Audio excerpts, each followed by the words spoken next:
साडा मौजूद ने नवीद अहमद भट्ट जी। नवीद अहमद भट्ट आगाह करा जिस सैलाबी सूरत हाल तो।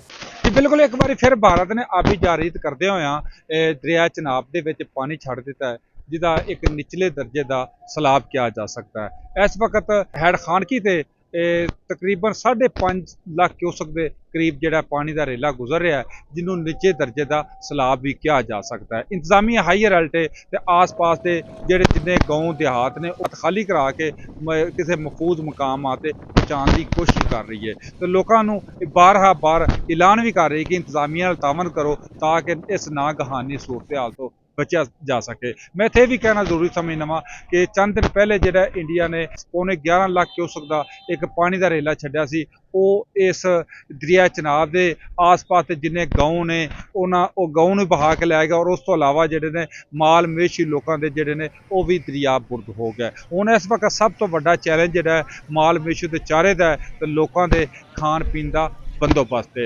ਲੇਕਿਨ ਇੰਤਜ਼ਾਮੀਆ ਹਾਈ ਅਲਰਟ ਹੈ, ਹਰ ਮੁਮਕਨ ਯਕੀਨ ਦਹਾਨੀ ਕਰਾ ਰਹੀ ਹੈ ਕਿ ਅਸੀਂ ਹਰ ਮੁਮਕਨ ਤੁਹਾਡੇ ਨਾਲ ਤਾਮਨ ਕਰਾਂਗੇ, ਤੁਹਾਡੇ ਰਿਲੀਫ ਵਾਸਤੇ ਹਰ ਮੁਮਕਨ ਇਕਦਾਮਾਤ ਉਠਾਵਾਂਗੇ। ਇੰਤਜ਼ਾਮੀਆ ਨਾਲ ਤਾਮਨ ਕਰੋ। ਹੁਣ ਵੇਖਣਾ ਹੈ ਕਿ ਭਾਰਤ ਆਬੀ ਜਾਰੀਤ ਕਰਦਾ ਹੋਇਆ ਪਾਣੀ ਦਾ ਬਹਾਓ ਹੋਰ ਵਧਾਉਂਦਾ ਹੈ ਜਾਂ ਨਹੀਂ।